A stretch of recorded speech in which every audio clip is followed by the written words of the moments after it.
Hello students, hello hello. আচ্ছা, চলো আমরা এখন শুরু করছি তোমাদের ক্লাস 10-এর জিওগ্রাফির first chapter resource and development. দেখো, এখানে আমরা তোমাকে জাস্ট একদম সংক্ষেপে পুরো বাংলায় কনসেপ্টটা তোমাকে ক্লিয়ার করে দেবো এবং তুমি এই আন্ডারস্ট্যান্ডিংয়ের ভিত্তিতে তোমাকে খুব একটা বই বেশি পড়তে হবে না এবং কোশ্চেন আনসার তো বেশি পড়তেই হবে না।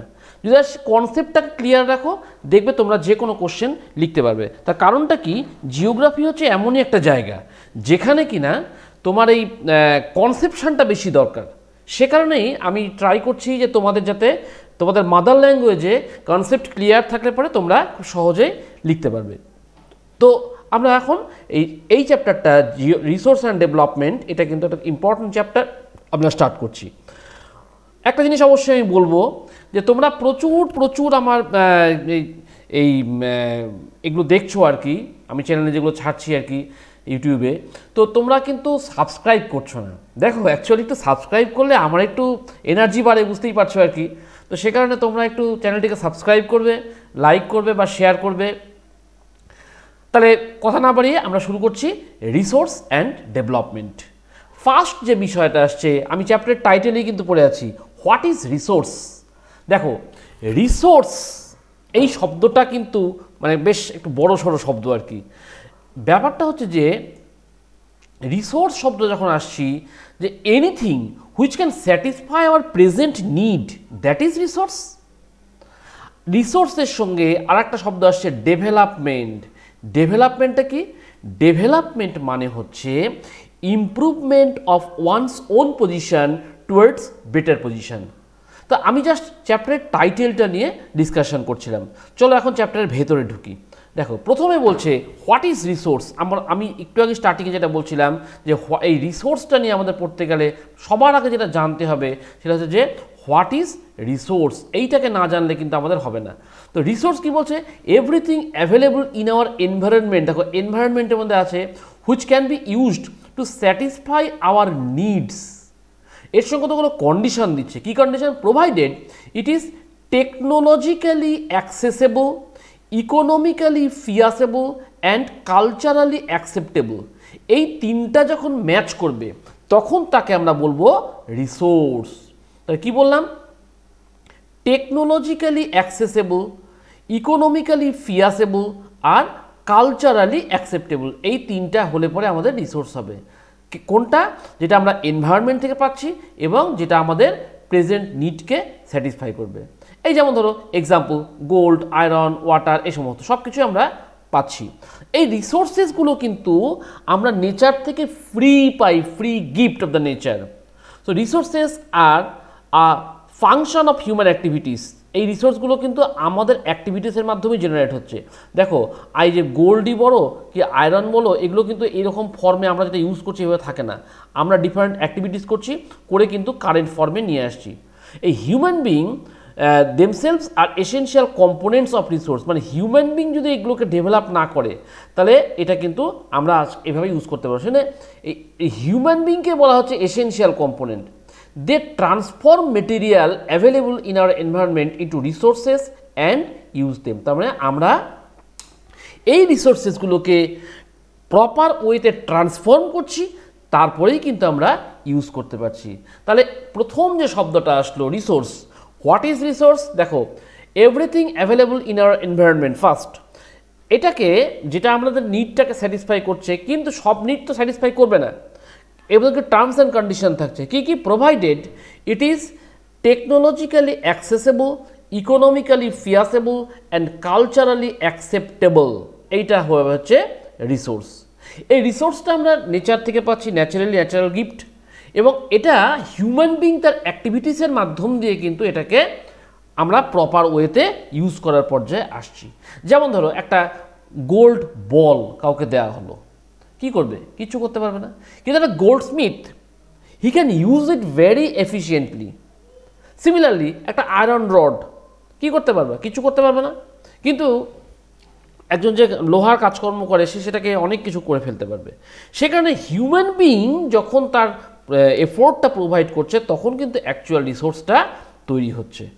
হলো, এইবার আমরা দেখছি এই যে নেচার থেকে যে পাচ্ছি সেগুলোকে আমরা কতগুলো ক্লাসিফিকেশন করে নিচ্ছি। প্রথম যেটা আসছে, আমরা ব্রডলি রিসোর্সটাকে কতগুলো ভাগে ভাগ করছি। এক নাম্বার হচ্ছে আমাদের ন্যাচারাল রিসোর্স, যেটা আমরা নেচার থেকে পাচ্ছি, আর একটা হচ্ছে হিউম্যান রিসোর্স। এই হিউম্যান রিসোর্সের মধ্যে ক্যাটেগরি যদি করি, যে স্ট্রাকচারস অ্যান্ড ইনস্টিটিউশনস, এগুলোকে আমরা ডিটেল ডিসকাশন করব। আর একটা হচ্ছে quality and quantity, quantity and quality. কি বলছে, এই যে কোয়ালিটি অ্যান্ড কোয়ান্টিটি যে বলছে, হিউম্যান বিং শুধু থাকলেই তো হবে না, তাকে প্রপার ওয়েতে ফাংশনিংটা করতে হবে। সেই ফাংশনিংটা যদি আমরা না করতে পারি তাহলে তো হবে না। আর কি, শুধু হিউম্যান নিড থাকলে তো হবে না, আমাদের সেখান থেকে কী করতে হবে, যে আমরা যাতে সেই জায়গাটায় যেতে পারি, যে আমাদের এডুকেশান বা আদার যে আমাদের কোয়ালিটিস, সেখান থেকে যদি আমরা এনরিচ করতে পারি, তাহলে কিন্তু প্রপার ওয়েতে হিউম্যান রিসোর্স কাজে লাগবে। এবার আসছি আমি ন্যাচারাল রিসোর্সেসের মধ্যে দুটো পার্ট, একটা হচ্ছে রিনিউয়েবল রিসোর্স, একটা হচ্ছে নন রিনিউয়েবল রিসোর্স। রিনিউয়েবল মানে কি, যেটাকে আমরা বারবার বারবার বারবার ইউজ করতে পারবো। এই যেমন ধরো যে উইন্ড, ওয়াটার, এগুলোকে সমানে আমরা ইউজ করে যাচ্ছি। আর একটা কি, বায়োলজিক্যাল রিসোর্স। বায়োলজিক্যাল মধ্যে কি বলছে, একটা আসছে ওয়াইল্ড লাইফ, যেমন তোমরা দেখতে পাচ্ছ যে different types of wild life, তারা বাই ডিফল্ট তারা রিনিউড হয়ে যাচ্ছে। আর কি, ন্যাচারাল ভেজিটেশন, এটাও কিন্তু ফরেস্ট বা অন্য যেগুলো ন্যাচারাল রিসোর্সেস আছে ভেজিটেশনের মধ্যে, সেগুলো কিন্তু ন্যাচারাল ওয়েতেই বায়োলজিক্যাল রিসোর্সেস রিনিউড হয়ে যাচ্ছে। এবার নন রিনিউয়েবল মানে কি, যেটাকে একবার ইউজ করে আমরা সেকেন্ড টাইম ইউজ করতে পারছি না। যেমন কি ধরো পেট্রোল, ডিজেল, গ্যাস, এগুলো কিন্তু একবার ইউজ করব আর সেকেন্ড টাইম ইউজ হবে না। এর মধ্যে কিছু আছে আমরা রিসাইকেল করতে পারি। যেমন ধরো তোমাদের বাড়িতে হয়তো কোনো একটা গোল্ড মেটেরিয়াল খারাপ হয়ে গেছে, সেটাকে তোমরা আবার এক্সচেঞ্জ করে নতুন একটা নিয়ে নিলে, তার মানে কি, এটা রিসাইকেল হলো। আর কিছু আছে যেগুলো নন রিসাইকেলেবল, সেগুলো কিছুতেই কিছু করা যায় না। যেমন আমি বললাম ফসিল ফুয়েল, যেমন পেট্রোল, ডিজেল, কেরোসিন, গ্যাস, এগুলো কিন্তু কোনোভাবেই রিনিউ করা যাবে না। সেই জন্য আমরা এই রিনিউয়েবল রিসোর্সকে দুটো ভাগে ভাগ করলাম, একটা হচ্ছে রিনিউয়েবল, একটা নন রিনিউয়েবল। ক্লিয়ার? তাহলে কী বললাম, রিসোর্সকে আমরা ব্রডলি দুটো ভাগে ভাগ করলাম, একটা ন্যাচারাল রিসোর্স, একটা হিউম্যান রিসোর্স। এই যে দুটো ভাগে ভাগ করলাম, হিউম্যান রিসোর্সকে আমরা আবার দুটো ক্যাটেগরি করলাম, একটা স্ট্রাকচারস অ্যান্ড ইনস্টিটিউশনস, আর একটা কোয়ালিটি অ্যান্ড কোয়ান্টিটি। আর ন্যাচারালের মধ্যে আমরা একটা দেখলাম রিনিউয়েবল, একটা নন রিনিউয়েবল। রিনিউয়েবলের মধ্যে আসলো কি, যেটা কন্টিনিউয়াস ফ্লো হচ্ছে, আর একটা হচ্ছে যে বায়োলজিক্যাল। এই বায়োলজিক্যালের মধ্যে দুটো পার্ট আসলো, একটা ন্যাচারাল ভেজিটেশন, একটা ওয়াইল্ড লাইফ। হলো, এইবার এই ক্লাসিফিকেশনগুলোকে আমরা ডিটেলিং করব। কিভাবে? দেখো, আমরা এই ক্লাসিফাই করছি কি বলছে, অন দি বেসিস অফ আমাদের অরিজিন আমরা দুটো ভাগে ভাগ করছি, একটা হচ্ছে বায়োটিক, একটা অ্যাবায়োটিক। বায়োটিক মানে কি, যেটা লাইফ আছে। অ্যাবায়োটিক মানে কি, যে লাইফ নাই। ভেরি সিম্পল, লাইফ আছে, লাইফ নেই। লাইফ আছে কার, তোমার আমার, পিঁপড়া, জিরাফ, সবার, অল আর বায়োটিক রিসোর্সেস। আর কি, অ্যাবায়োটিক রিসোর্স কি, যাদের লাইফ নাই। কীরকম, যেমন রক, মেটাল, ওয়াটার, এয়ার, সব কিছু যার মধ্যে লাইফ নাই, দ্যাট ইজ অ্যাবায়োটিক রিসোর্স। এবার বলছে অন দি বেসিস অফ এক্সস্টেবিলিটি, কে কে আসছে, renewable and non renewable. On the basis of ownership, individual, community, national, international আসছে। আর কি, on the basis of status of development, potential development, stock, reserve. এগুলো আমি আস্তে আস্তে আস্তে আস্তে ডিটেইল করব। দেখো, প্রথমে কি আসলো, রিনিউয়েবল রিসোর্স, যেটা কিনা আমরা বারবার বারবার বারবার ইউজ করতে পারবো, দ্যাট ইজ রিনিউয়েবল রিসোর্স। যেমন কি বলছে, wind energy, water, forest, wild life, এগুলোকে আমরা several Times we can use, শেষ হবে না। আর এটা কি, নন রিনিউয়েবল। এই যেমন ধরো কিছু মিনারেলস আছে, কিছু ফসিল ফুয়েলস আছে, এগুলো হচ্ছে যে একবার ইউজ করলেই এদের ইউজটা শেষ, আর সেকেন্ড টাইম ইউজ হবে না। এরপরে বলছে ইন্ডিভিজুয়াল রিসোর্সেস, যেমন ধরো প্রাইভেটলি ওন্ড যে প্রপার্টিসগুলো থাকে, যেমন তোমাদের বাড়িঘর, তোমাদের গোল্ড, এগুলো হচ্ছে প্রাইভেট রিসোর্স বা ইন্ডিভিজুয়াল রিসোর্স। এখানে হচ্ছে people own house and their property, plantation, pasture land, pond, এগুলো যে কোনো একজন ইন্ডিভিজুয়াল তার ওনারশিপে আছে। All these are individual resources. এরপরে আসি আমরা কমিউনিটি রিসোর্সেস, যেটা কিনা সবাই ইউজ করতে পারে। কীরকম? যেমন ধরো তোমরা রাস্তা দিয়ে যাচ্ছ, কিংবা শ্মশান ঘাট, কিংবা গ্রেজিং গ্রাউন্ড, অ্যানিম্যাল গ্রেজিং করছে, এগুলো কিন্তু হচ্ছে যে আমাদের কমিউনিটির সবাই মালিক, এখানে একজন মালিক তা কিন্তু নয়। এরপরে আসছি আমরা ন্যাচারাল রিসোর্সেস। কি বলছে? Technically all resources belong to the nation. কি বলছে? All minerals, water resources, forest, wild life, land, সব কিছু কিন্তু আমাদের, যেটা কিনা আমাদের পলিটিক্যাল বাউন্ডারির মধ্যে আছে, সমস্তটাই কিন্তু আমাদের ন্যাচারাল রিসোর্সেস বলে আমরা ট্রিট করছি। এরপরে আসছে ইন্টারন্যাশনাল রিসোর্স। ইন্টারন্যাশনাল রিসোর্স কী বলছে? This are international resource which are regulate some resources. কীরকম? যেমন ধরো ওশান রুট বিয়ন্ড 200 নটি মাইলস। নটি মাইলটা হচ্ছে আমাদের একটা unit of measurement. Coast line থেকে 200 নটি মাইল দূর থেকে যা আছে সবই ইন্টারন্যাশনাল রিসোর্সেস। এখানে কোনো কান্ট্রি, কোনো ইন্ডিভিজুয়াল কেউ বসাতে পারবে না তাদের দাবি। সেই জন্য এটা একটা আমরা ইউএনওতেই ঠিক করে নিয়েছি, এগুলো আমরা সবাই মিলে একসঙ্গে ইউজ করবো আর কি। That is international resources. এরপরে আসি আমরা পোটেনশিয়াল রিসোর্সেস। দেখো পোটেনশিয়াল আর অ্যাকচুয়াল তোমরা ক্লাস 8-এ এটা পড়ে এসেছিলে। পোটেনশিয়াল রিসোর্সেসটা কি বলছে? যেটা কিনা আমরা resources which are found in a region but have not been utilised. আমরা পাচ্ছি কিন্তু এখন ইউজ করিনি। কীরকম? এই যে দেখো এখানে একটা ছবি দেওয়া আছে উইন্ড এনার্জি। এই উইন্ড এনার্জি রাজস্থান, গুজরাট, এই সমস্ত জায়গাতে আমরা প্রচুর দেখতে পাই, কিন্তু এখনও কিন্তু আমরা সেইসবভাবে ডেভেলপ করতে পারিনি। ওটাকে উইন্ডটাকে কনভার্ট করবো আমরা এনার্জি জেনারেট করার জন্য, কিন্তু ক্যাপাসিটি আছে। একটা এক্সাম্পল দিই। ধরো যে একজন কেউ ছেলে বা মেয়ে, তার খুব দৌড়াতে ভালো লাগে, এবার ছেড়ে দেওয়া হলো, সে দুপাক দৌড়ে বসে গেল। এবার তাকে আমরা ওয়েল ট্রেন্ড করলাম, তাদের প্রপার ফুড সাপ্লাই করলাম, তাকে রানিং শু দিলাম, দেখা যাচ্ছে 8 পাক দৌড়াচ্ছে। তাহলে 8 পাক দৌড়ানো তার ক্যাপাসিটি ছিল, কিন্তু সে সামহাও পারছিল না। ওই যে 8 পাক দৌড়ালো, এটা হচ্ছে potentiality, that is potential resource. আচ্ছা, আরটা কি? Developed resource. ডেভেলপড রিসোর্সটা কি বলছে? যে which are surveyed and their quality and quantity have been determined for utilization. আমরা সব রেডি করে ফেলছি, একে আমরা এখন ইউজ করতে নিয়ে যাব, দ্যাট ইজ ডেভেলপড রিসোর্স। আর একটা বলছে স্টক রিজার্ভ। স্টকটা কি? Material in the environment which have the potential to satisfy human needs but human being do not have the appropriate technology to access this. কী বলছে? এটাকে বলছে স্টক। তাহলে আমরা দেখতে পাচ্ছি এটাকে আমরা ইউজ করতে পারবো, কিন্তু আমাদের সেই পোটেনশিয়ালিটিটা নেই, যার জন্য আমরা এটাকে ইউজ করতে পারছি না। আচ্ছা, কি বলছে? এই যে ওয়াটারের মধ্যে তোমরা জানো খুব ভালো করে যে H2O, এর মধ্যে হাইড্রোজেন আছে। এই হাইড্রোজেন থাকা সত্ত্বেও আমরা হাইড্রোজেনটাকে এখান থেকে বের করে নিয়ে ইউজ করতে পারছি না। আমরা দেখতে পাচ্ছি আছে, কিন্তু ইউজ করতে পারছি না।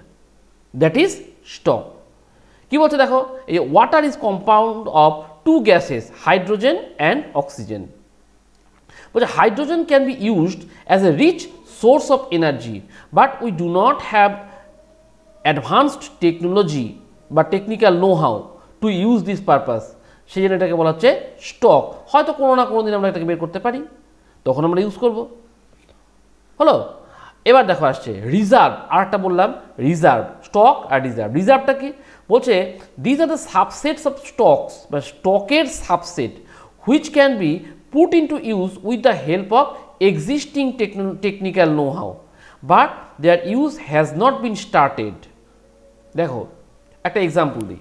তোমাদের বাড়িতে কিছু চাল কিনে আনা হয়েছে, এবার এটার থেকে তোমরা ফ্রাইড রাইস, পোলাও তৈরি করতে পারবে, ঠিক, কিন্তু ওটাকে তোমার পেরেন্টসরা জানে কীভাবে করতে হবে, কিন্তু শুরু করেনি, চাইলেই পারবে।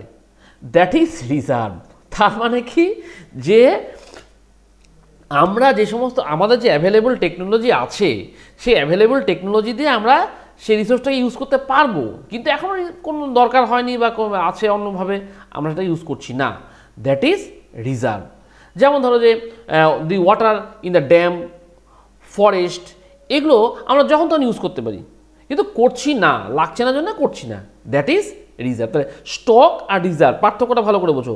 একটু আগে আমি বলছিলাম স্টক, আমি দেখতে পাচ্ছি যে আছে কিন্তু এখনো ইউজ শুরু করতে পারছি না, দ্যাট ইজ স্টক। আর রিজার্ভটা কি, আমি দেখতে পাচ্ছি আছে, আমার অ্যাভেলেবল টেকনোলজি আছে কিন্তু আমার লাগছে না জন্য ইউজ করছি না, যখন চাবো তখন ইউজ করতে পারবো, দ্যাট ইজ রিজার্ভ। হয়ে গেল।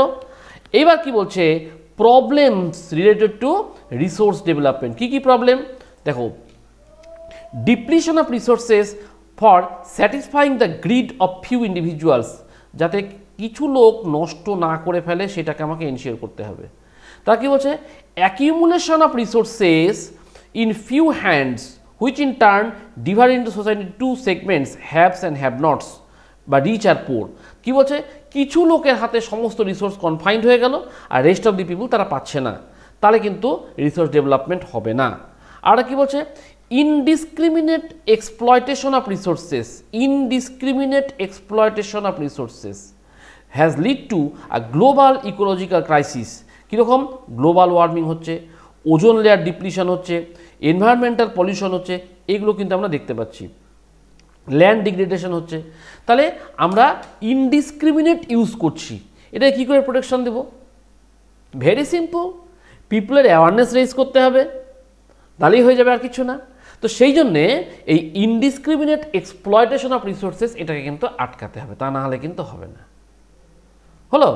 আচ্ছা, এবার আসছি আমরা সাস্টেনেবল ডেভেলপমেন্ট। এই যে ডেভেলপমেন্ট করব, আমি প্রথমে বলছিলাম হোয়াট ইজ ডেভেলপমেন্ট, এবার আসছি আমি সাস্টেনেবল ডেভেলপমেন্ট। সাস্টেনেবল ডেভেলপমেন্টটা কি দেখো, সাস্টেনেবল ডেভেলপমেন্টের মধ্যে কয়েকটা টার্ম তোমাদের মাথায় রাখতেই হবে ক্লিয়ার করে।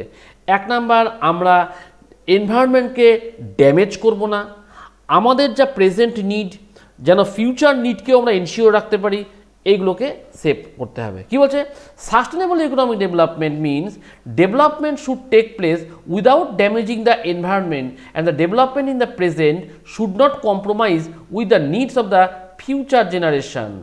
তাহলে এটাকে বলবো আমরা সাস্টেনেবল ডেভেলপমেন্ট। তাহলে কি বলছে, development should take place without damaging the environment. হলো? আর কি, প্রেজেন্ট নিডটা যেন ফিউচারের নিডকে শেষ না করে দেয়। আজকে আমাদের হাতের সামনে যা রিসোর্স আছে আমরা সব বিক্রি করে দিলাম, ব্যাস আমরা খুব রিচ হয়ে গেলাম, হোয়াট নেক্সট? তারপর কি হবে? তারপর কিন্তু আমরা জনম ভিখারি, সেইটা করা যাবে না। সেই জন্য আমরা বলছি যে সাস্টেনেবল ডেভেলপমেন্টটা খুব একটা এসেনশিয়াল বিষয়। এরপরে আসছে এই যে ডেভেলপমেন্ট, এই ডেভেলপমেন্টটাকে এনশিওর করার জন্য আমরা দেখলাম 1992-তে আর্থ সামিট হলো। আর্থ সামিটটাকে এটা খুব ইম্পর্টেন্ট জিনিস। আর্থ সামিটে কী হলো, 1992-তে ইন্টারন্যাশনাল আর্থ সামিট হলো। এখানে কি হলো, এখানে অলমোস্ট 100 কান্ট্রির যারা স্টেটসম্যান ছিল তারা এসেছিল।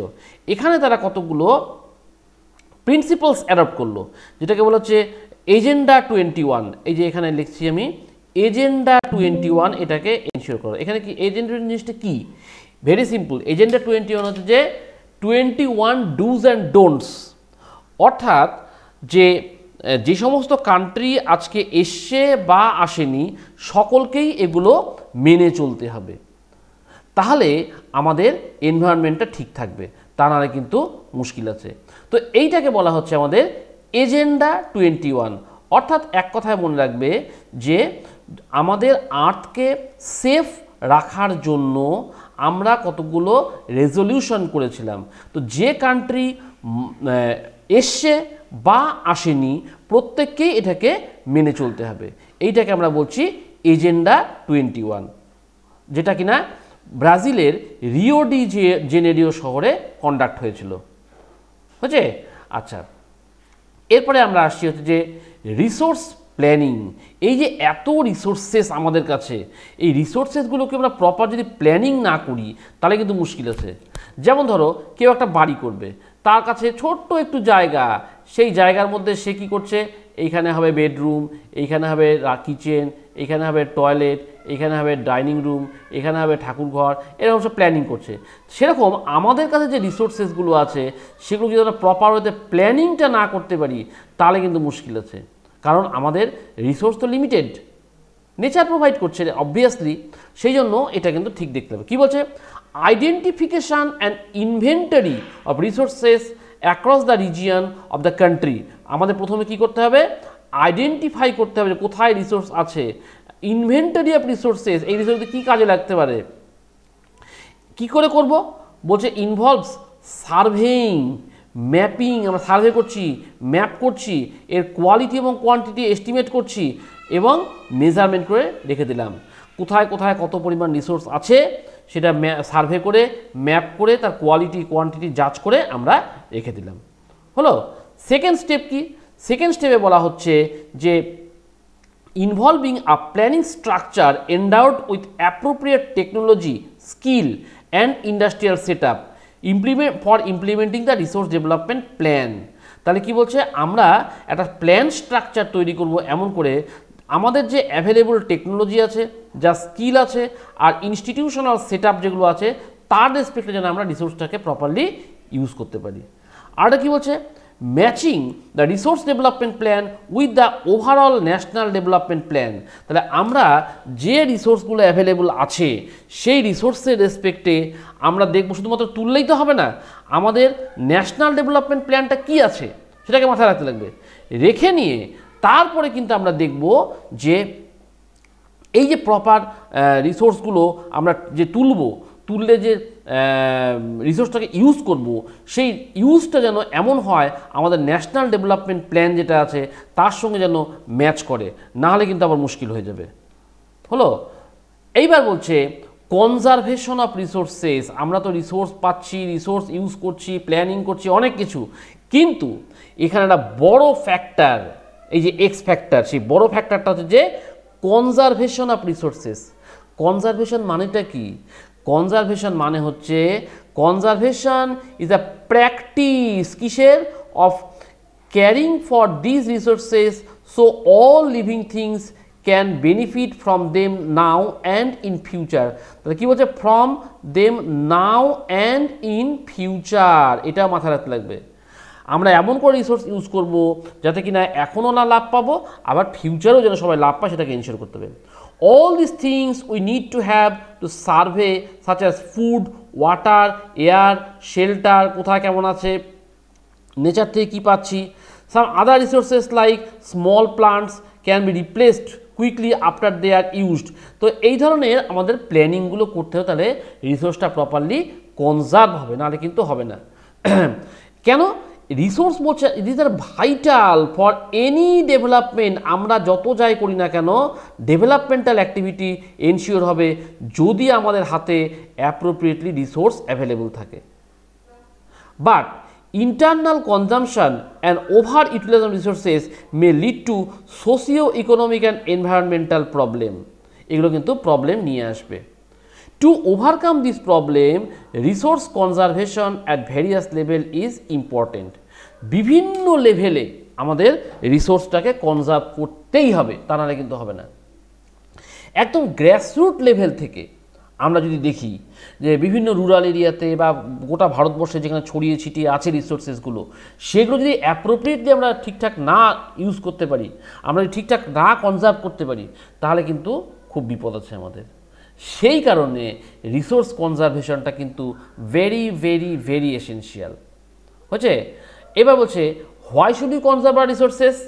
দেখো কতগুলো পয়েন্টে আমি এখানে মেনশন করছি। কীরকম, দেখো natural resources are such resources that occur naturally and can not be manmade. আমরা মানুষরা এটা তৈরি করতে পারবো না, তাহলে নেচার থেকে পেতে হবে।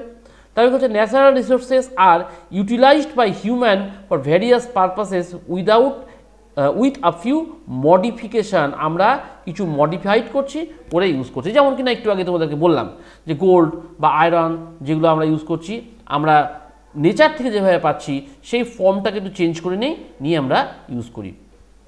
এখানে বলছে 3 মেজার্স ফর কনজার্ভিং রিসোর্সেস। কী কী মেজার্স আমরা নিব কনজারভেশন করার জন্য? ফার্স্ট হচ্ছে judicious and careful utilisation of resources. আমরা কিন্তু রিসোর্স যে ইউজ করব জুডিশিয়াসলি করব এবং কেয়ারফুলি করব। আর কি, preventing wastage of resources and misuse of resources. আমরা এটাকে প্রিভেন্ট করব যাতে আমরা মিসইউজ না করি। আর কি, use of alternative or substitutes in case of non renewable resources. দেখো আমাদের যেগুলো রিসোর্সেস আছে আমরা যদি সেটাকে সাবস্টিটিউট ইউজ করতে পারি, কীরকম, ধরো একটা এক্সাম্পল দিচ্ছি যে আমরা পেট্রোল ইউজ করছি, গ্যাস ইউজ করছি, যদি এমনটা হয় যে আমি পেট্রোলের পরিবর্তে আমি ব্যাটারি গাড়ি ইউজ করছি, গ্যাস ইউজ করছি, গ্যাসের পরিবর্তে অন্য কোনো সাবস্টিটিউট ইউজ করছি আমাদের কুকিং পারপাস বা অন্য কোনো পারপাসে, তাহলে কিন্তু আমাদের অ্যাপ্রোপ্রিয়েট মানে আমরা কি করতে পারবো, অল্টারনেটিভ ইউজ করার মধ্য দিয়ে কিন্তু ফিউচার জেনারেশনকে আমরা এনশিওর করতে পারবো। তা সেই জন্য আমাদের রিসোর্সটাকে কিন্তু প্রপারলি ঠিকঠাক রাখতেই হবে। হচ্ছে এবার আসছে আমি এক এক করে। ফার্স্ট হচ্ছে আমাদের ল্যান্ড রিসোর্সেস। আমাদের যত যা কিছু রিসোর্স আছে তার মধ্যে ল্যান্ডটা হচ্ছে সবচেয়ে বড়। ল্যান্ড ছাড়া কিন্তু কিচ্ছু হবে না। কীরকম, আমরা এগ্রিকালচার করব, আমরা বাড়িঘর করব, ইন্ডাস্ট্রি করব, আমরা ট্রান্সপোর্ট কমিউনিকেশন ডেভেলপমেন্ট করব, সব কিছু কিন্তু আমাদের অল ইকোনমিক ডেভেলপমেন্ট সব কিছু হবে কিন্তু ল্যান্ডের উপর। সেজন্য land is the natural resources of utmost importance. এর মতন ইম্পর্টেন্ট রিসোর্সেস কিন্তু আর কিচ্ছু নাই। জল, আমাদের চারিদিকে জল, যেখানে ল্যান্ড সেখানে আমাদের থাকার জায়গা।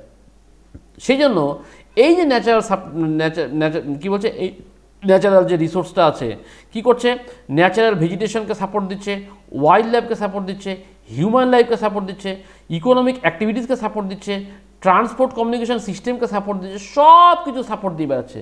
That means mother of all support system, তাছাড়া কিন্তু হবে না।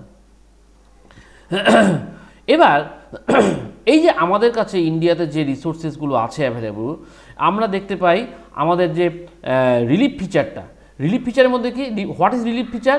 রিলিফ ফিচার মানে হচ্ছে যে upper surface of the earth's crust, এটা কেমন, কোথাও প্লেন, কোথাও প্ল্যাটু, কোথাও হিল, এগুলো।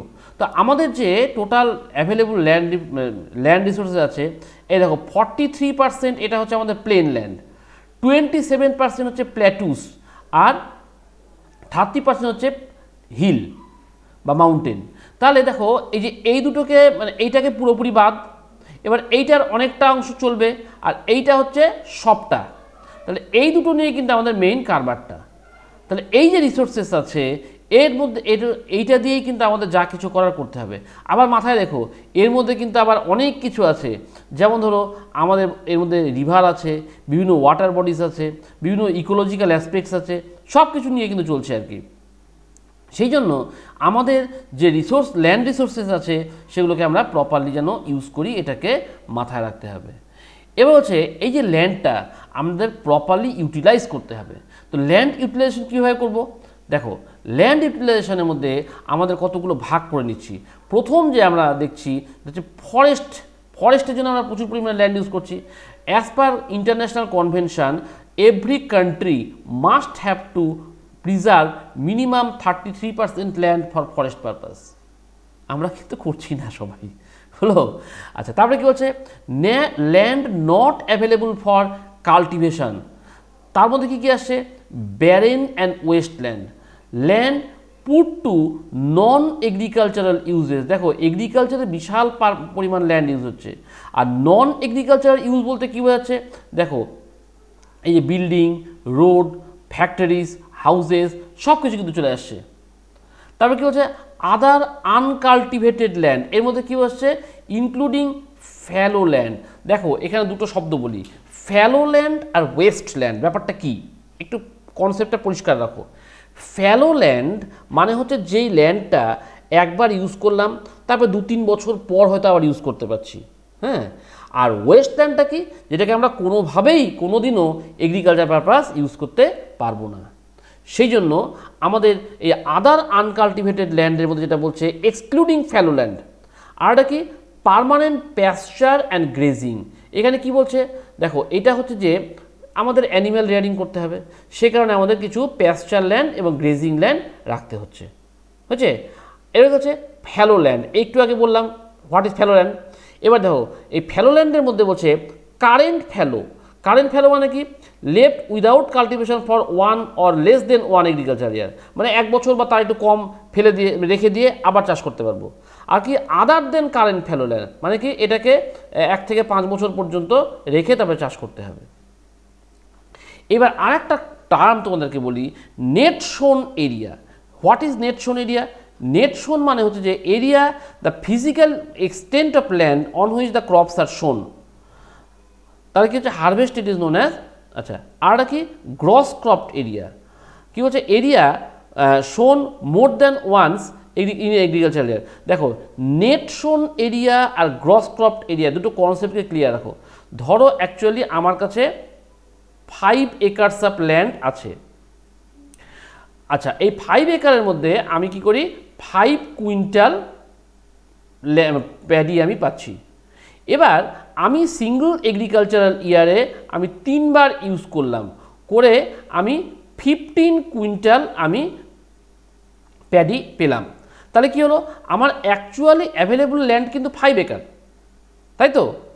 এইটা হচ্ছে আমার নেট শোন এরিয়া, কিন্তু এটাকে আমি 3 বার ইউজ করলাম, করে 15 কুইন্টাল পেয়ে গেলাম। এটা হচ্ছে গ্রস ক্রপড এরিয়া। তাহলে আমি 5 একর ল্যান্ড থেকে কিন্তু 15 একরের ক্রপস আমি পেয়ে গেলাম। তাহলে নেট শোন আর গ্রস ক্রপ পার্থক্যটা বুঝতে পারলে? একদম ক্লিয়ার। নেট মানে হচ্ছে যেটা ফিজিক্যালি অ্যাভেলেবল, আর গ্রস মানে হচ্ছে যেটা কিনা আমাদের উইদিন সিঙ্গল এগ্রিকালচারাল ইয়ার আমরা কতখানি এটাকে ইউজ করতে পারলাম। এবার আমরা একটু গ্রাফিক্যাল রিপ্রেজেন্টেশনটা দেখি। দেখো ল্যান্ড ইউজ প্যাটার্নের মধ্যে তোমাদের বইতেই ছবিটা দেওয়া আছে, বইটা খুললে পরিষ্কার পেয়ে যাবে। কি বলছে, the use of land is determine both physical factor, physical ফ্যাক্টরের মধ্যে কী আছে, topography, climate, soil type, as well as human ফ্যাক্টরের মধ্যে আসছে যে পপুলেশন ডেন্সিটি কেমন, টেকনোলজিক্যাল ক্যাপাসিটি সেখানে কেমন আছে, সেখানে কালচারটা কেমন, ট্র্যাডিশন কেমন, এই কতগুলো ফ্যাক্টর ডিটারমাইন করে কোন জায়গার ল্যান্ডটাকে আমরা কিভাবে ইউজ করতে পারবো। হচ্ছে? আচ্ছা এবার আসি আমি land degradation and conservation measures. হ্যাঁ, ল্যান্ড নিয়ে তো অনেক কিছুই চলছে। তো ল্যান্ডটা তো ডিগ্রেডও করে যাবে ডেফিনেটলি, তাকে কনজার্ভও করতে হবে। কি করে করব? দেখো ল্যান্ড ডিগ্রেডেশন মানে কি, ল্যান্ডের ফার্টালিটি কমে যাচ্ছে। মোদ্দা কথা হচ্ছে ল্যান্ডের ফার্টালিটি কমে যাচ্ছে। ল্যান্ডের ফার্টালিটি কীভাবে কমছে? দেখো আমরা কি করছি, একটা সিঙ্গল এগ্রিকালচারাল ইয়ারে আমরা কি করছি, 2 বার 3 বার আমরা এগ্রিকালচার করছি। তো এই 2-3 বার যদি এগ্রিকালচার করি ডেফিনেটলি তার কিন্তু ফার্টালিটি কমে যাবে। ক্রপসের যদি ফার্টালিটি যে পরিমাণ লাগবে যদি আমরা না দিতে পারি তাহলে কী হবে, ভালো ক্রপস হবে না। সেই কারণে আমাদের কি করতে হবে, সেটা হচ্ছে আমাদের কিছু অ্যাক্টিভিটিস মেনে চলতে হবে যাতে কিনা আমরা প্রপার ওয়েতে এই কাজটা করতে পারি। কি করে করব? দেখো বলছে যে human activities have not only brought about degradation of land but have also aggravated the place of natural forces to cause damage to land। অর্থাৎ আমরা এমন কিছু কাজকর্ম করছি, শুধু যে ডিগ্রেড হচ্ছে তা না, আমরা এগ্রিভেট করছি দ্য পেস অফ ন্যাচারাল ফোর্সেসকে, যেটা কিনা আলটিমেটলি আমাদের এক্সট্রিম ড্যামেজ করে দিচ্ছে। আর কি বলছে, some human activities such as deforestation, overgrazing, mining, quarrying, এগুলোও কিন্তু আমাদের সিগনিফিকেন্টলি ল্যান্ডকে ডিগ্রেড করে দিচ্ছে। তারপরে কি বলছে যে major causes of land degradation কি কি বলছে, land clearance, poor farming practices, overgrazing, inappropriate irrigation, urban sprawl and commercial development, land population including industrial waste and quarrying of stone, sand and minerals. এই সমস্ত পারপাসে কিন্তু আমরা প্রচুরভাবে ল্যান্ডটাকে ডিগ্রেড করে দিচ্ছি। আর কি করছি, ওভার ইরিগেশন। ওই যে একটু আগে বললাম যে একটা জমিকে 2 বার 3 বার চাষ করছি, তাহলে আমরা এক্সেস ইরিগেশন দিচ্ছি। এই ইরিগেশনের জন্য কিন্তু ল্যান্ডে অনেক সময় ওয়াটার লগিং, জল জমে থাকছে। জল জমে থাকলে কী হবে, স্যালিনিটি অ্যান্ড অ্যালকালিনিটি যে লেভেলটা, অর্থাৎ তোমরা খুব ভালো করে জানো সয়েলের pH factor. What is pH factor? Percentage of hydrogen P⁻H percentage of hydrogen. এখানে আমরা দেখতে পারি সয়েলের অ্যালকালিনিটি লেভেল আর স্যালিনিটি লেভেলকে আমরা দেখতে পারি, স্যালিনিটি অ্যান্ড অ্যালকালিনিটি লেভেল আমরা দেখতে পাবো। এই ওয়াটার লগিংয়ের জন্য কিন্তু এই প্রবলেমগুলো অ্যারাইজ করে, যেটা কিনা আলটিমেটলি আমাদের সয়েলকে ঠিকঠাক ইউজ করতে দেয় না, প্রোডাক্টিভিটি খারাপ হয়ে যায়। এই যে এর জন্য কি করতে হবে, আমাদের কিছু মেজার্স নিতে হবে। কি মেজার্স নেব? ফার্স্ট যে ব্যাপারটা আসছে সেটা হচ্ছে আমাদের ফার্স্ট অ্যান্ড ফরমোস্ট কন্ডিশন হচ্ছে আমাদের অ্যাফরেস্টেশন। এই অ্যাফরেস্টেশনের কোনো বিকল্প নেই, গাছ লাগাতেই হবে। তোমরা যত পরিমাণ গাছ লাগাবে তত কিন্তু আমাদের এনভায়রনমেন্ট ভালো হবে, নাহলে কিন্তু একদম শেষ।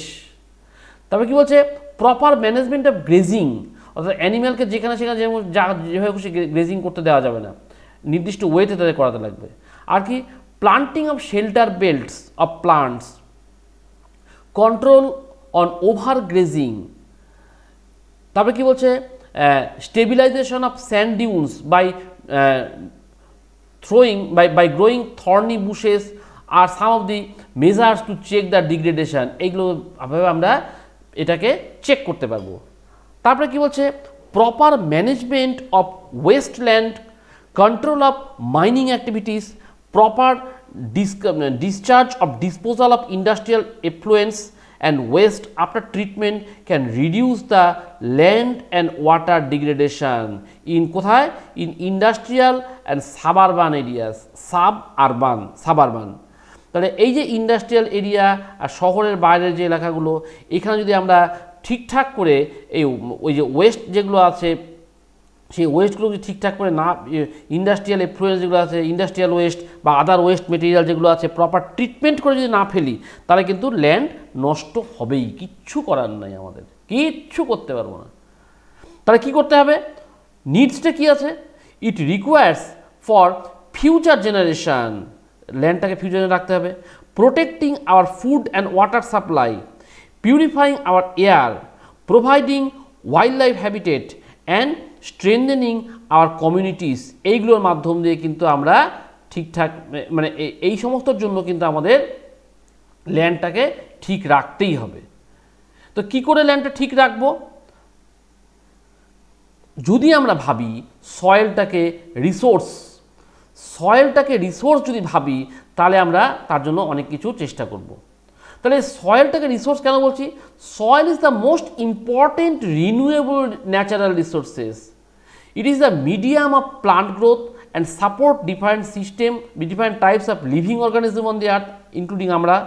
কি বলছে, soil is a living system, the soil is a living system. তোমরা দেখতে পাচ্ছ না তাই, it takes millions of years to form the soil up to a few centimetre of depth. একদম ছোট্ট একটুখানি ডেভেলপ করতে প্রচুর সময় লাগে আর কি।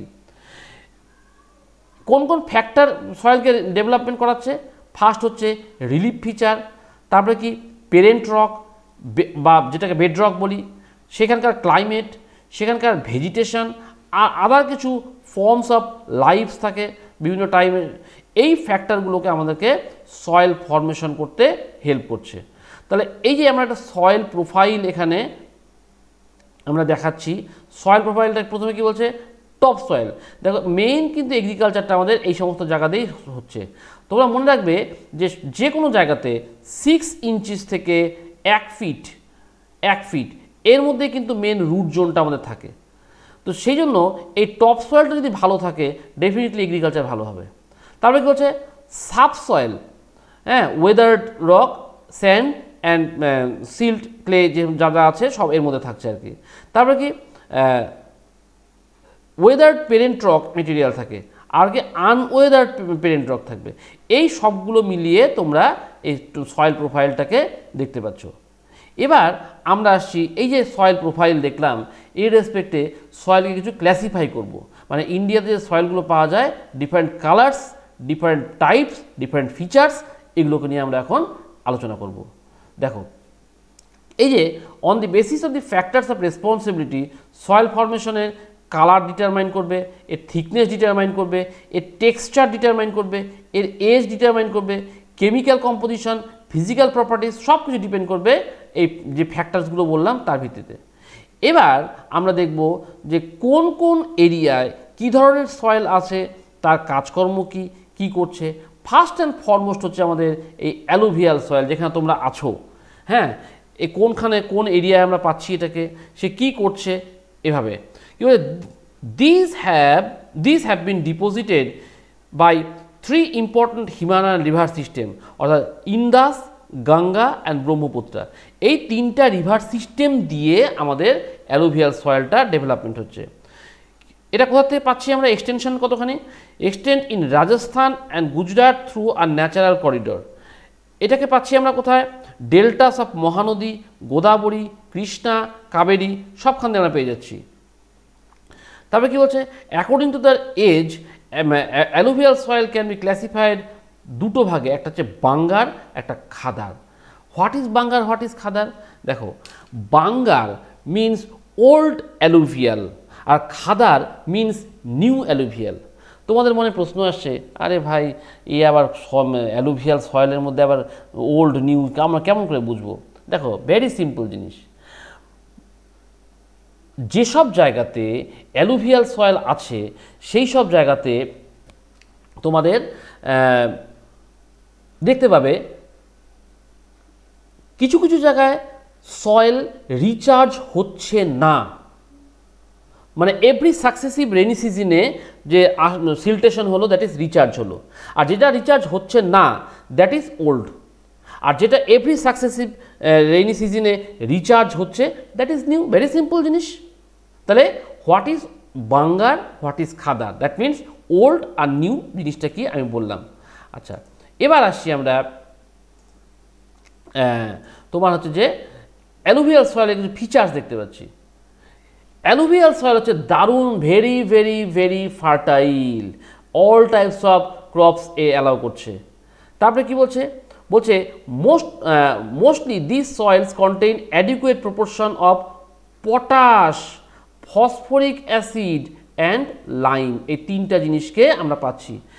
এটা কি হেল্প করে, it is ideal for the growth of sugar কেন মানে ক্যাশ ক্রপ, প্যাডি, হুইট মানে ক্যাশ ফুড ক্রপ, আদার সিরিয়ালস, পালসেস, সব কিছু, এভরিথিং, এভরি ক্রপস এখানে খুব ভালো হবে।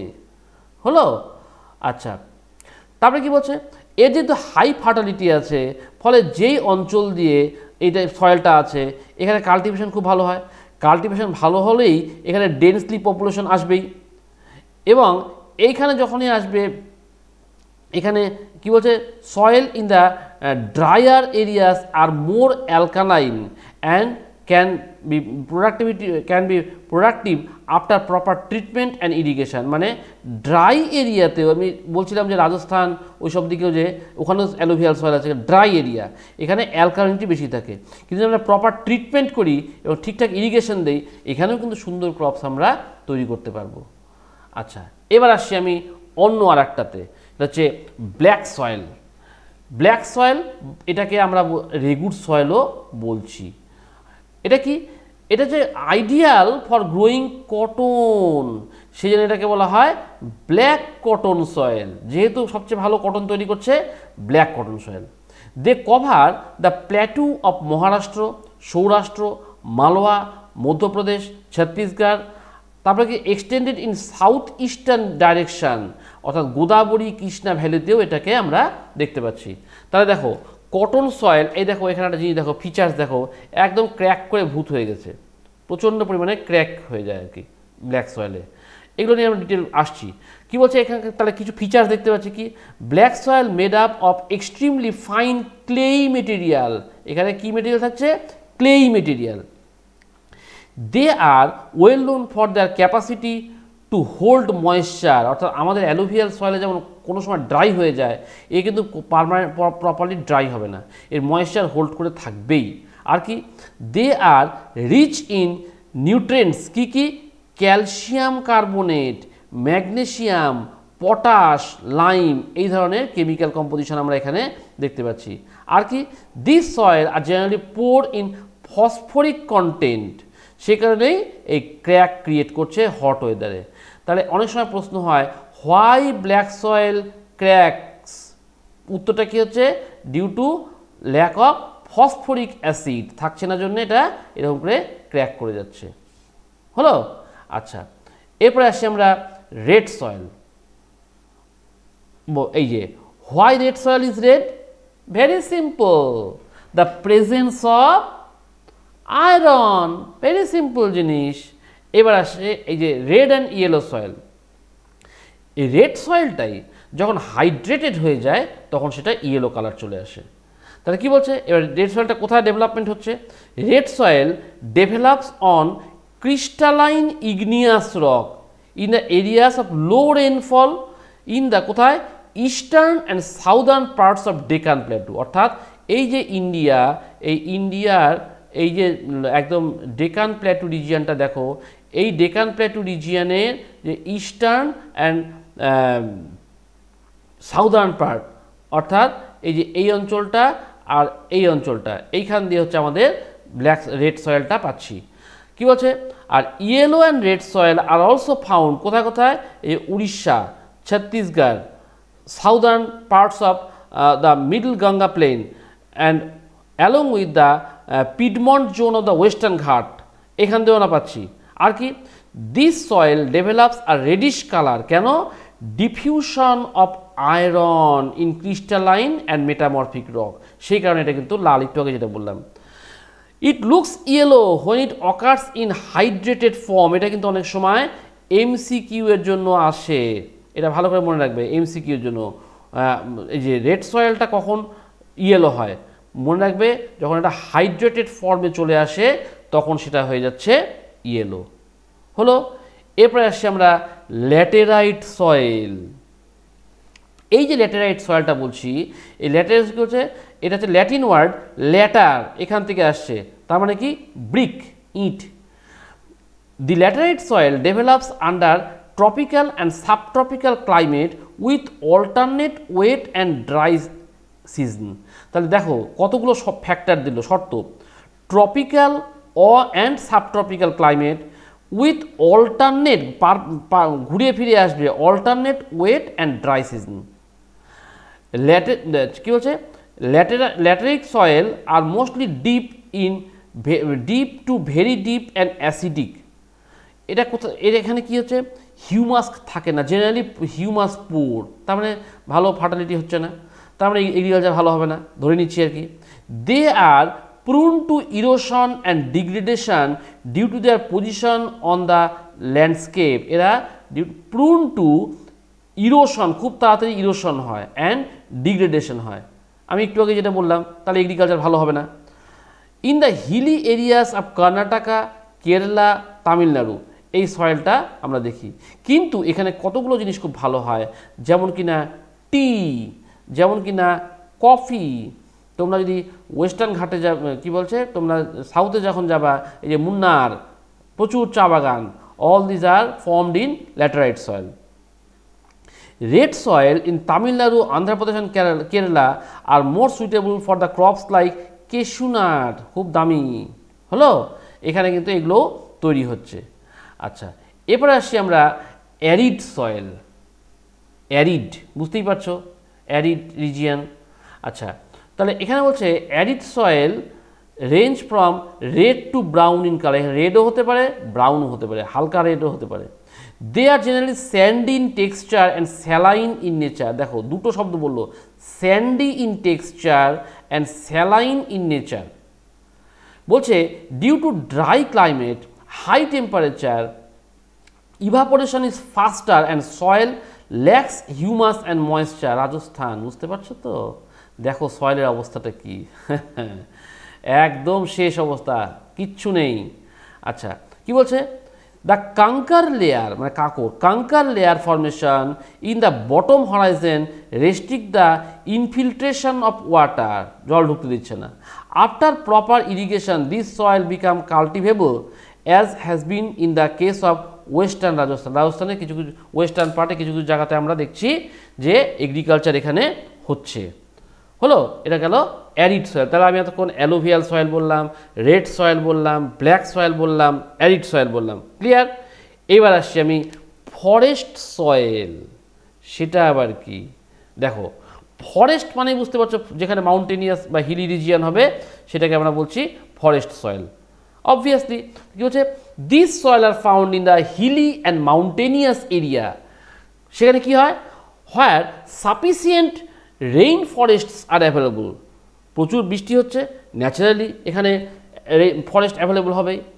এইখানকার সয়েলে একটা জিনিস আমরা দেখতে পাই, বলছে যে soil texture varies according to the mountain environment where they are formed. Soil টেক্সচারটা কিন্তু ভ্যারি করছে। They are loamy and silty in the valley side and coarse grained in the upper slopes. তাহলে দেখো, আপার স্লোপে এক ধরনের আর ভ্যালিতে আরেক ধরনের, দুই রকম চলে আসলো। ভ্যালিতে কি হচ্ছে লোমি অ্যান্ড সিল্টি, আর আপার স্লোপে গিয়ে দেখতে পাচ্ছি কোর্স গ্রেইনড। বলছে the soil found in the lower part of the valley particularly on the river terrace and alluvial fans are fertile. এই সমস্ত জায়গাতে আমরা এগুলো দেখতে পাচ্ছি। হলো, এইবার আসছি আমরা সয়েল ইরোশন অ্যান্ড কনজারভেশন। দেখো, আমি একটু আগে তোমাদেরকে বোঝাচ্ছিলাম যে সয়েল ফরমেশনে কিন্তু একটা বিরাট বিরাট বিরাট সময় লাগে। তাহলে সেই সয়েলটা যদি ইরোশন হয়ে যায় তাহলে খুব খারাপ ব্যাপার। তাহলে কি করতে হবে, সয়েল ইরোশনটা কি আর সেটাকে কনজার্ভ কীভাবে করবো এটুকু জানলেই হয়ে গেল। ভেরি সিম্পল জিনিস। দেখো, সয়েল ইরোশনের মেইন যে দুটো এজেন্ট, একটা হচ্ছে যে এয়ার, একটা ওয়াটার। এরা কিন্তু অল টাইম সয়েলকে ইরোড করার চেষ্টা করে যাচ্ছে। That means they are the agents of weathering. তোমরা আগে ক্লাসে পড়ে এসছো ওয়েদারিং। তো কি বলছে, দেখো বলছে denudation of the soil cover the subsequent washing down is described as soil erosion. তাহলে প্রশ্ন আসলো, হোয়াট ইজ সয়েল ইরোশন? বলছে the denudation of soil cover and subsequent washing down is described as soil erosion.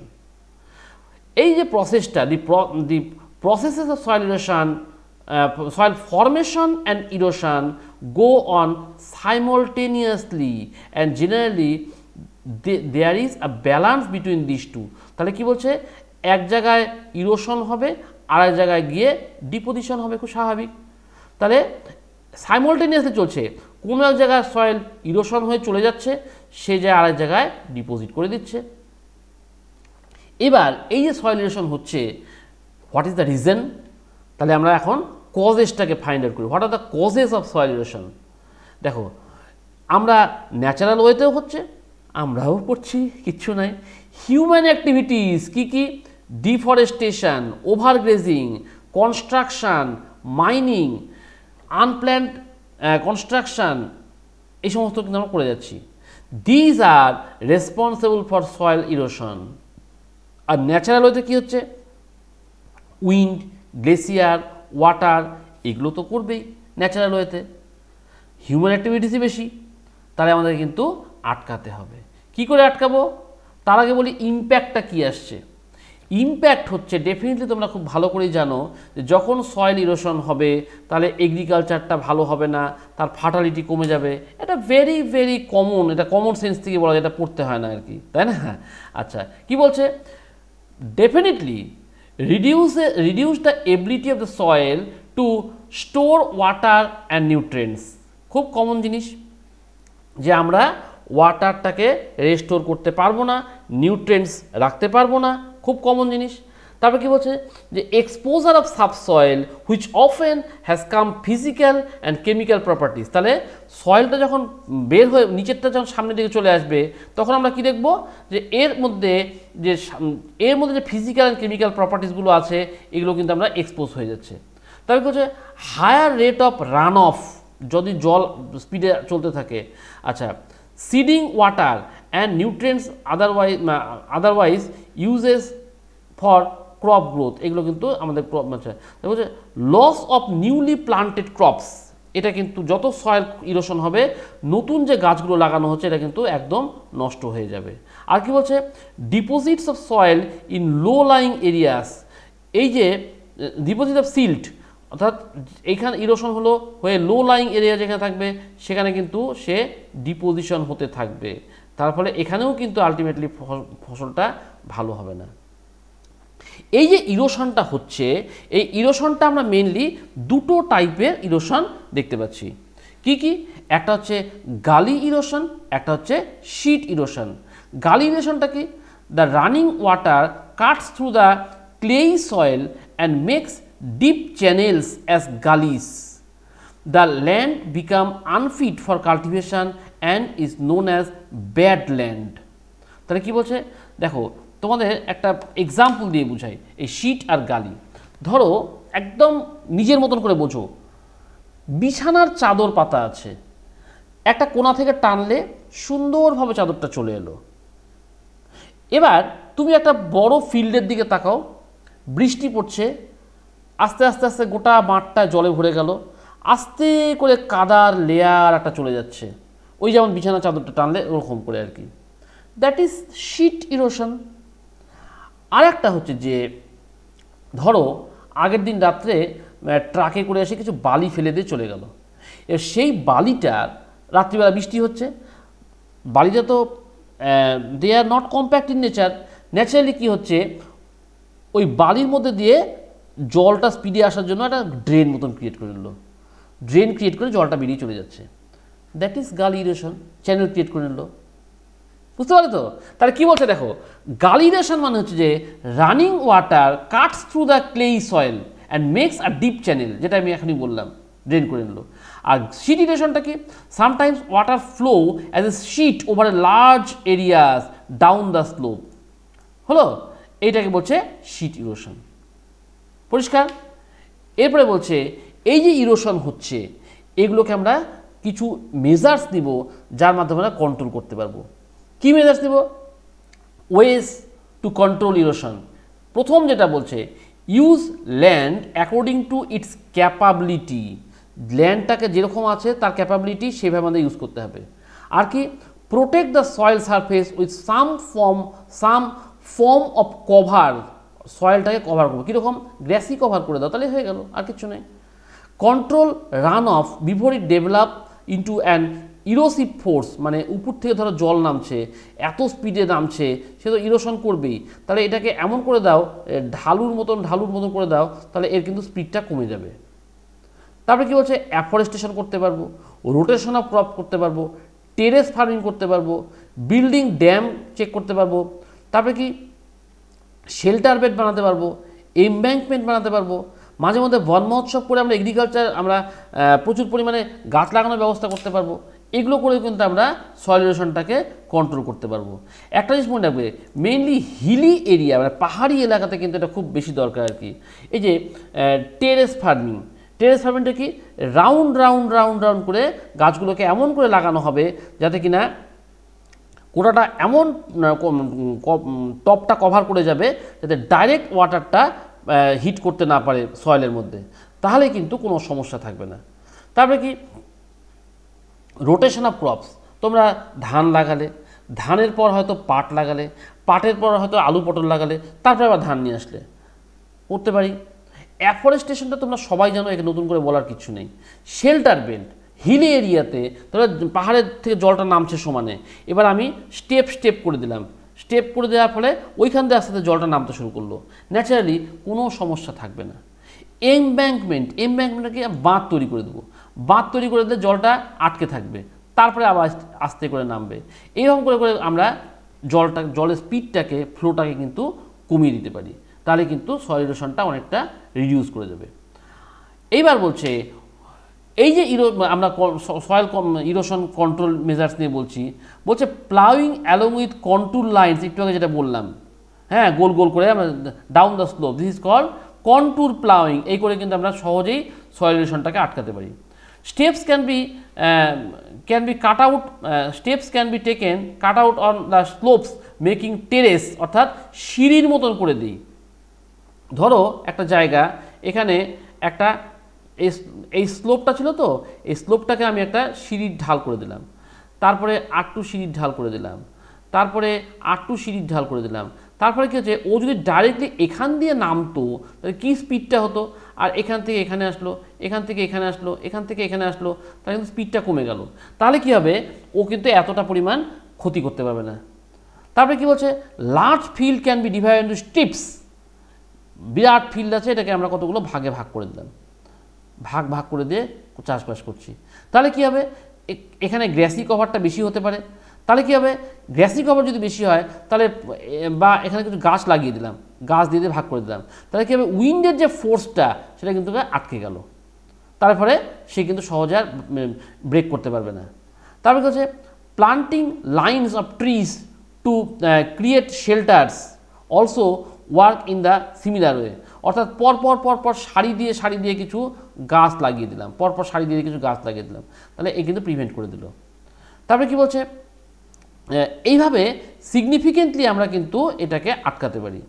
Similarly আমরা যে dessert রিজিয়নে যদি দেখি, সে একইভাবে আমরা দেখতে পাবো যে আমরা ডেজার্টটাকেও আমরা আটকে দিতে পারি যদি আমরা আমাদের এভাবে চলতে পারি। তাহলে এইভাবে যদি আমরা এই সয়েল ইরোশনটাকে প্রপারলি আটকাতে পারি, তাহলে কিন্তু আমরা প্রচুর পরিমাণে কিন্তু আমরা সয়েলকে কনজার্ভ করতে পারবো। সয়েল যদি কনজার্ভ হয় তাহলে কিন্তু আলটিমেটলি আমাদের এগ্রিকালচারটা ভালো হবে, এগ্রিকালচার যদি ভালো হয় ইন্ডাস্ট্রি ভালো হবে, সব রিলেটেড কিন্তু। তো সেই জন্য আমাদের এই চ্যাপ্টারে যেটা মেইনলি বলা হচ্ছে সেটা কিন্তু এখানে এইটুকুই আছে। আশা করি তোমাদের অনেকটাই ক্লিয়ার হয়ে গেছে। যদি কোনো কোশ্চেন থাকে অবশ্যই কমেন্ট করে জানাবে, আমি সময় মতন উত্তর দিয়ে দেবো। তো আবার বলবো, তোমরা অনেকে প্রচুর পরিমাণ স্টুডেন্ট তোমরা দেখছো, ফলো আপ করছো, কিন্তু আমাকে এনকারেজ করার জন্য সাবস্ক্রাইব করো এবং বন্ধুদেরকে বলো সাবস্ক্রাইব করতে, সম্পূর্ণ ফ্রি। এবং তোমাদের যা নিডস থাকবে আমি তোমাদের কমেন্ট করে জানিয়ে দেবে, আমি তোমাদের টাইম মতো উত্তর দিয়ে দেবো। আশা করি ভালো লেগেছে। Thank you.